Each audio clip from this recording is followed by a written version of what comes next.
وہ ایسے سمجھے کہ امتحان کا کمرہ ہے، جس کو ہم اپنی زندگی سمجھتے ہیں، وہ امتحان کا کمرہ ہے۔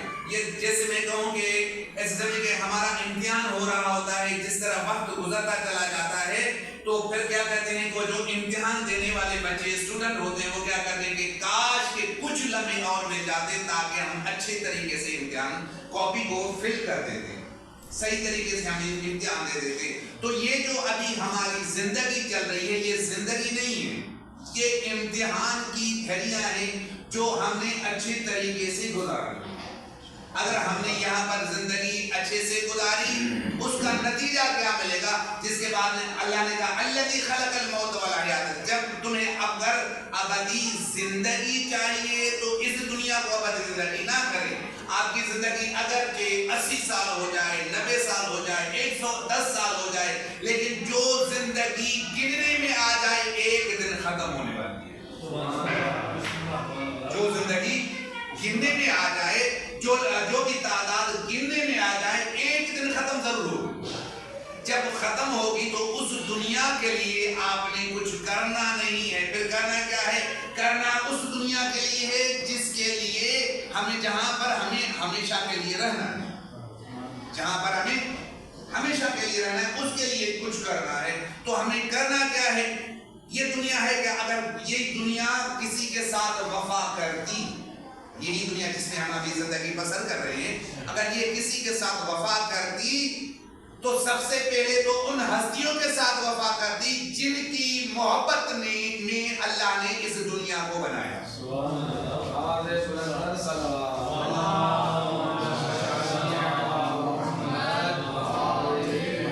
انی خلقت السماء مبنیۃ ولا ارضا مدحیۃ ولا قمرا منیرا ولا شمسا مضیٰ الا فی محبت ہؤلاء الخمسہ۔ یہ میں نے آسمان بنائے، سورج بنائے، چاند بنایا، آسمان میں نے ستارے، یہ سمندر بایا، سمندر میں کشتیاں بائی، جو کچھ بھی بنایا صرف ان 5 کی محبت میں۔ جب 5 کی محبت میں اللہ نے پوری کائنات بنائی، اگر یہ دنیا وفا والی ہوتی تو پروردگار ان کو زندگی دے دیتا، لیکن یہ زندگی عارضی زندگی ہے۔ تو ہم نے اس زندگی کو ہمیشہ والی زندگی تصور نہیں کرنا ہے، ہم نے آگے کے لیے کچھ تیاری کرنی ہے جہاں پر ہم فیہا خالدون، جہاں پر ہمیں ہمیشہ کے لیے رہنا ہوگا۔ سوال پڑھیں محمد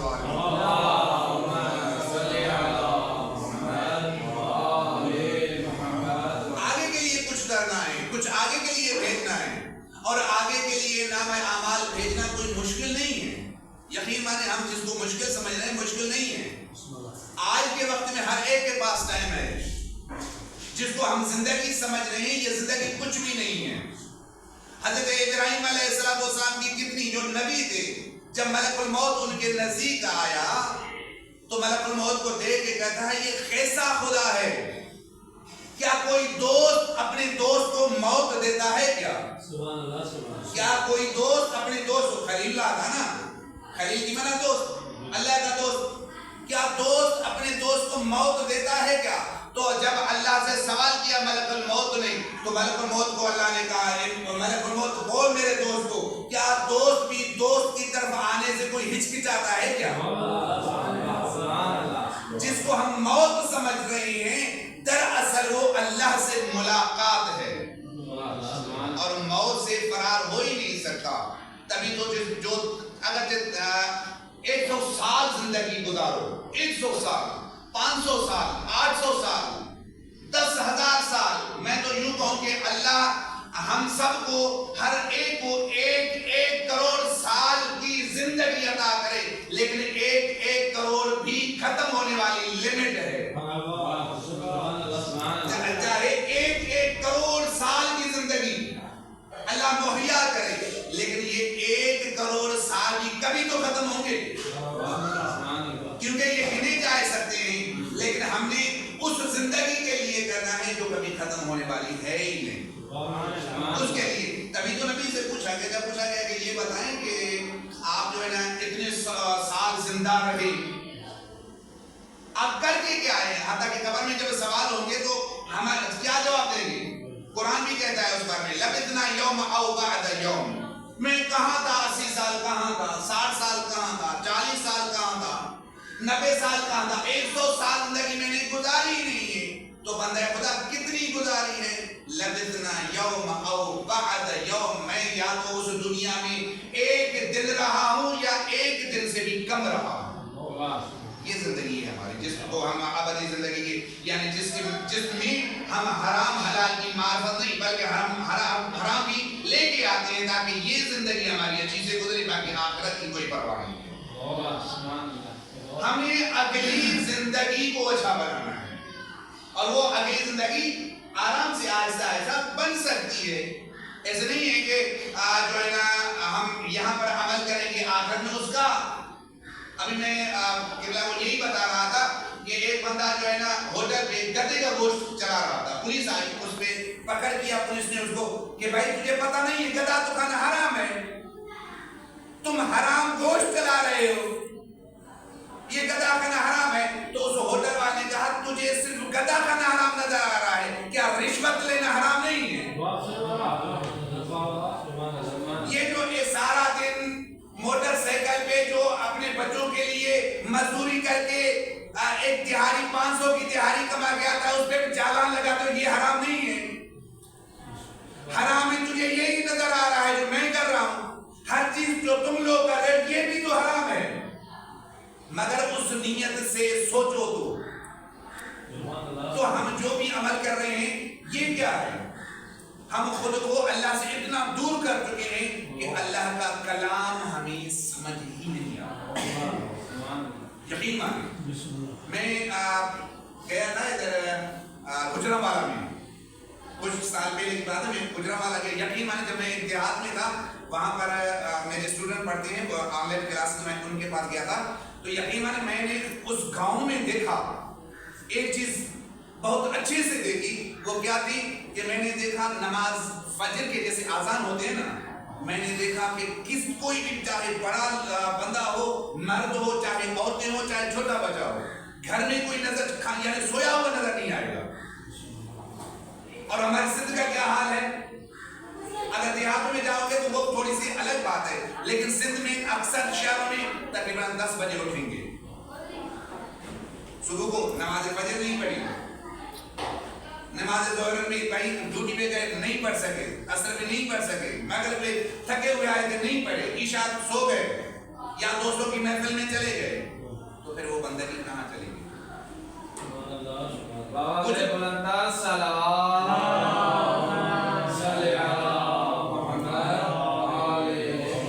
مرد ہو عورتیں ہوں، بخدا اسی شہر میں میں نے صبح کو قرآن کی آوازوں سنی، میرے کانوں نے سنی ہے۔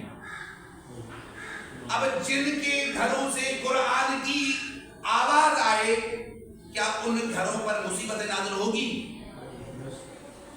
کوئی بھی مسائل ان گھروں پہ نازل ہوں گے؟ باقی جن گھروں میں گانوں کی آواز سننے میں آ جائے پھر کیا ان پر رحمت نازل ہوگی؟ ہم نے خود اسلام کو چھوڑ دیا ہے، بخدا نام کے مسلمان رہ گئے ہیں، نام کے، لیکن کلمہ پڑھنے سے، لا الہ الا اللہ محمد رسول اللہ پڑھنے سے کوئی مسلمان نہیں ہوتا۔ مسلمان یہ نہیں ہے کہ صرف کلمہ پڑھ لیا، ان الذین کفروا سواء علیہم انذرتهم ام لم تنذرهم لا یؤمنون، ختم اللہ علی قلوبہم وعلی سمعہم وعلی ابصارہم غشاوۃ ولہم عذاب الیم۔ آخری آیت ہے وَمِنَ النَّاسِ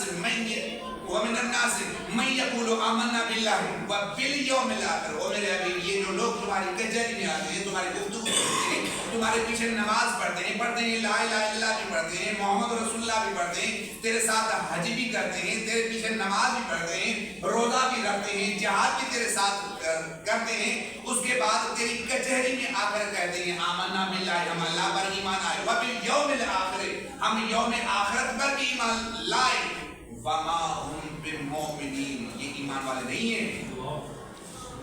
اب نبی کے ساتھ حج بھی کر رہے ہیں، کلمہ بھی نبی پہ پڑھ رہے ہیں، نماز بھی نبی کے پیچھے پڑھ رہے ہیں، ایمان والے پھر بھی نہیں۔ کیوں؟ کیونکہ کلمہ زبان والا اللہ قبول نہیں کرتا، وہ کلمہ قبول کرتا ہے جو دل سے ہو، اور وہ دل سے کلمہ کیا ہوتا ہے؟ لا الہ الا اللہ کا مقصد اور مطلب ہم نے بھلا دیا ہے۔ لا الہ الا اللہ کا مطلب کیا ہے؟ یعنی لا الہ الا اللہ کا اصل مقصد قبلہ وہ یہ ہے کہ اللہ کا قانون اپنے وجود پر جاری رکھنا. اللہ کا قانون اپنے وجود پر جاری رکھنا. اٹھنا اپنی مرضی سے، بیٹھنا اپنی مرضی سے، کھانا اپنی مرضی سے، پہننا اپنی مرضی سے، سونا اپنی مرضی سے. تو اللہ کا قانون کہاں چلا گیا؟ وہ اللہ کا قانون کہاں چلا گیا؟ کیونکہ اس سارے سوال کی وجہ سے میں یہی چاہ رہا ہوں کہ کچھ پیغام دے کے جاؤں تاکہ مرحوم کو ایک بہت بڑا اجر ملے. درس ہے واقعا. اللہ نے کیا کہا؟ الذی خلق الموت والحیاۃ. یہ زندگی، یہ دنیا ہے کیا؟ جسم پر ہم ناز کرتے ہیں، جس جسم پر بخدا یہ ہمارا نہیں. اکثر آپ کچھ عرصہ پہلے آپ نے سنا ہوگا یہ جسم میری مرضی. تیری مرضی کیسے ہے؟ جب روز محشر ہوگا کیا ہوگا؟ انویسٹیگیشن ہوگی. وقف ہوں ان کو ٹھہراؤ، کیا کریں گے؟ انہم مسئولون، ان سے پوچھا جائے گا. کیا پوچھا جائے گا؟ کیا کر رہتے تھے دنیا میں، زندگی کس طرح گزاری. میں نے ایک روایت پڑھی ہے کہ ایک غریب ہوگا جو کھانے کے لیے ان کے پاس کھانا نہیں ہوتا تھا، پہننے کے لیے کپڑا نہیں ہوتے تھے، رہنے کے لیے مکان نہیں ہوتا تھا. جب روز محشر ہوگا ان سے سوال کیا جائے گا، اٹھ جا مجھے سوال جواب دے، کیا کر کے آئے دنیا میں؟ وہ کہے گا پروردگار دیا کیا تھا؟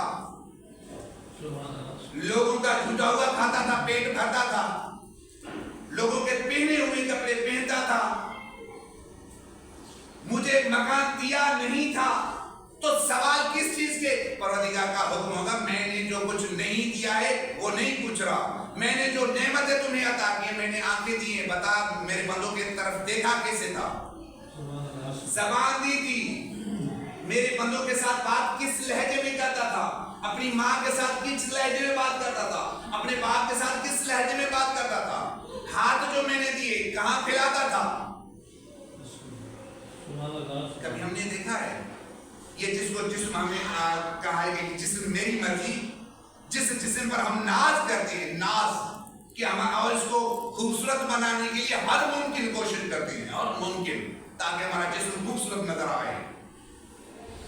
کتنا سنوارتے ہیں جسم کو، مختلف قسم کی کریمیں لگاتے ہیں تاکہ ہمارا جسم خوبصورت نظر آ جائے. لیکن یہ جسم جس کو خوبصورت بنا رہے نا، یہ جسم تیری کریم سے خوبصورت نہیں ہوگا، عمل سے خوبصورت ہوگا. بلندتر صلوات. عمل کریں، عمل سے مراد جب قیامت کا دن ہوگا کیا ہوگا؟ جس زبان سے ساری زندگی ہم نے جھوٹ بولا، ساری زندگی آنکھوں سے گناہ کیے، کان سے گناہ ہو گئے، گناہ سنتے ہیں، یہ قدم ہم گناہوں کی طرف لے کے جاتے ہیں، ہاتھ گناہوں کی طرف جاتے ہیں. جب قیامت کا دن ہوگا اس زبان سے ساری زندگی جھوٹ. جب سوال ہوگا نا یہ بتا تو نے اتنی میں نے تجھے زندگی دی تھی، 80 سال جو زندگی دنیا میں رہے کیا کر کے آئے ہو؟ وہ زبان سے بولنا شروع کرے گا. اللہ کہے گا بند کر اپنی زبان. اليوم نختم على افواههم وتكلمنا ايديهم وتشهد ارجلهم بما كانوا يكسبون. وہ قیامت کا دن ایسا سنگین دن ہوگا کہ تمہارے منہ پر مہر لگا دی جائے گی، منہ آپ کے بند ہوگے، آپ زبان سے بات نہیں کر پائیں گے. وہ جس ہاتھوں کو ہم کہتے ہیں نا یہ جسم میری مرضی، وہی جسم باتیں کریں گے. ہاتھ وتکلمنا ایدیہم، روز محشر یہ ہاتھ کلام کریں گے اللہ سے. پروردگار یہ ادھر پھیلاتا تھا، یہ گناہ کی طرف لے جاتا تھا، اس ہاتھ مجھے غلط استعمال کرتا تھا، اس ہاتھ سے رشوت دیتا تھا، تجھے چھوڑ کر غیر اللہ کی طرف ہاتھ پھیلاتا تھا. پھر وہ میں نے جو پڑھا ہے تو یہ ہاتھ پھر اس کو کہے گا کیا کر رہے ہو، کیا کر رہے ہو، میرے خلاف بیان دے رہے ہو. کہا میں تیرا ہوتا تو تیرے خلاف بیان نہ دیتا، میں تو اس کا بنایا ہوا ہوں. یہ جسم اللہ کی امانت ہے. اللہ نے اس جسم کو، پورے جسم کو ہمیں جو سونپا ہے تو امین بنا کر سونپا ہے. اب ہم امین ہیں تو اس جسم کے ساتھ ہمیں امین بننے کی کوشش کرنی ہوگی، یعنی وہ کام کرنے ہوں گے جو اللہ چاہتا ہے۔ ہم اپنی مرضی سے کچھ نہیں کر پاتے۔ ہم نے کبھی غور کیا ہے ہم جو بھی کر رہے ہیں کیا اس میں اللہ راضی ہے؟ جو بھی کریں۔ اور قیامت کے دن قبلہ بیٹھے ہیں، قیامت کے دن یہ نہیں ہوگا کہ آپ 100 سال کی نماز بھی پڑھیں۔ ایسا نہیں ہے کہ میں نے 100 سال نماز پڑھی ہے بس وہ 100 سال ہی قابل قبول ہوں گے۔ اللہ یہ کہے گا 100 سال نماز پڑھی ہے، اللہ کہہ رہا ہے مجھے تیری یہ عبادت قابل قبول نہیں ہے، مجھے وہ تیری عبادت قابل قبول ہے جو صرف میرے لیے ہو، جو میرے لیے تم پڑھ رہے ہو۔ اکثر میں نے یہ بھی روایتیں دیکھی ہیں، ہمارے استاد درس اخلاق دیتے تھے قبلہ منیر حسین عسکری صاحب، وہ درس دیتے تھے تو کہتے تھے کچھ نمازیں قیامت کے دن ان بندوں کے منہ پر لگائی جائیں گی، وہ نماز کسی کے کام نہیں آئیں گی۔ کیوں؟ کہ بھائی پہلے نماز جلدی پڑھتا تھا اور جب دیکھا کہ کوئی بندہ آ گیا ہے، مجھے دیکھتا ہے یہ نماز پڑھنے والا، مجھے میری تعریف کرے گا، پھر آہستہ آہستہ نماز پڑھنا شروع کرے گا۔ پھر ویسے تنہائی میں نماز پڑھ رہے فاسٹ، لیکن جب کوئی دیکھے گا اس دیکھنے کی وجہ سے وہ آہستہ آہستہ نماز پڑھ رہا ہے تو پروردگار وہ نماز قیامت کے دن منہ میں لگائے گا۔ نماز وہ ہوگی جو صرف اور صرف اللہ کی رضا کے لیے ہو۔ تو ہم جو کر رہے ہیں، ہم ذرا اپنی نفس سے پوچھیں، ہم جو کر رہے ہیں کیا اللہ اس کی عبادت قابل قبول کرے گا؟ چلو اور کچھ بھی نہ کریں، کم از کم اپنے گھر پر نظر ڈالیں۔ جو بھی گھر کے بڑے بڑے ہیں وہ اپنے گھر پر نظر رکھیں۔ کہ میں تو یوں کہوں گا کہ مثال ایک چھوٹی سی میں مثال دوں، قبلہ کے پاس واشنگ مشین بھی پڑی ہے، تو جب قبلہ واشنگ مشین لینے گئے ہوں گے دکان سے تو لازماً انہوں نے کارڈ دیا ہوگا، کتابچے جس کو کہتے ہیں، ٹیلی ویژن لیں گے کتابچے ملتا ہے، اے سی لیں گے کتابچے ملتا ہے، یا آپ فریزر لیں گے کتابچے، بھائی اس کے چلانے کے قوانین، کس طرح چلانا ہے، اس کو تیز بجلی ہو نہ چلائیں، کم وولٹ ہو نہ چلائیں، اور آپ نے اس کو اس طریقے سے چلانا، یعنی اس کا طریقہ کار، پورا طریقہ کار انہوں نے جو ان کو بناتے ہیں پورا طریقہ کار ان کے ساتھ بھیجے۔ جو ہم گاڑیاں بناتے ہیں اس میں بھی یہی وارنٹی کارڈ جسے کہتے ہیں، وارنٹی کارڈ دیتے ہیں، بھائی اس گاڑی کو اس طریقے سے یوز کرو گے تو آپ کی گاڑی خراب نہیں ہوگی۔ اب ہم ذرا اپنے اوپر دیکھیں، جب ایک دنیاوی چیز بننے کے بعد دنیا والے وارنٹی کارڈ دے رہے ہیں، تو جب اللہ نے انسان کو بنایا اور ایسا انسان کو بنایا جس کے بارے میں اللہ نے خود فرمایا والتین والزیتون والطور سینین وہذا البلد الامین لقد خلقنا الانسان فی احسن تقویم۔ مجھے تین کی قسم، مجھے زیتون کی قسم، مجھے طور سینا کی قسم، میں نے انسان کو خوبصورت بنایا ہے۔ اب اللہ گارنٹی دے رہا ہے، اور کائنات میں یقین مانے کائنات میں اگر کوئی خوبصورت ہے تو انسان ہے۔ کیا اللہ نے اس انسان کو جس کو سب سے خوبصورت بنایا ہے، کیا اس انسان کی زندگی کے لیے کوئی ایسا کتابچہ نہیں بھیجا ہوگا؟ ناممکن ہے، ناممکن ہے۔ اور یہاں پر میں آپ کو مثال دے دوں کہ جب ہم چھوٹے تھے وہاں پر بھی موٹر سائیکل ہوتی تھی قبلہ، تقریباً ایسے سمجھے کہ جب ہمیں یادگیری ہے جیسے 1999 سے یا 1990 سے وہاں بھی بائک اسی ٹائم بھی ہوتی تھی، لیکن اب یہ صرف بتائیں کہ اس ٹائم والی بائک لیں اور آج کی بائک لیں، ان میں کتنا فرق ہے؟ قبلہ یہ تھوڑی مثال ہے تو سنگین تھوڑی، لیکن اس ٹائم کی بائک میں اور آج کی بائک میں کتنا ڈفرنٹ ہے، کتنا فرق ہے۔ وہ کس طرح بنائی گئی تھی، یہ کس طرح بنائی گئی؟ ہر سال نیو ڈیزائن میں گاڑی آتی ہے، بائک آتی ہے، موٹر آتی ہے، رکشہ آتا ہے، ہر سال یعنی نیو ماڈل بن کے آتا ہے، لیکن وہ پہلے سے بہتر بن کے آتا ہے، بظاہر پہلے سے خوبصورت بن کے آتا ہے۔ ہم یہاں پر اب سوال اٹھتا ہے، کیا جو 1 سال پہلے 5 سال پہلے جس نے بائک بنانی تھی تو اتنی خوبصورت کیوں نہیں بنائی جو آج بن رہی ہے؟ جو 5 سال پہلے بائک بنی تھی آج کے مقابلے ہم لے کے آج جو بائک بنی ہے بہت خوبصورت بنی ہے۔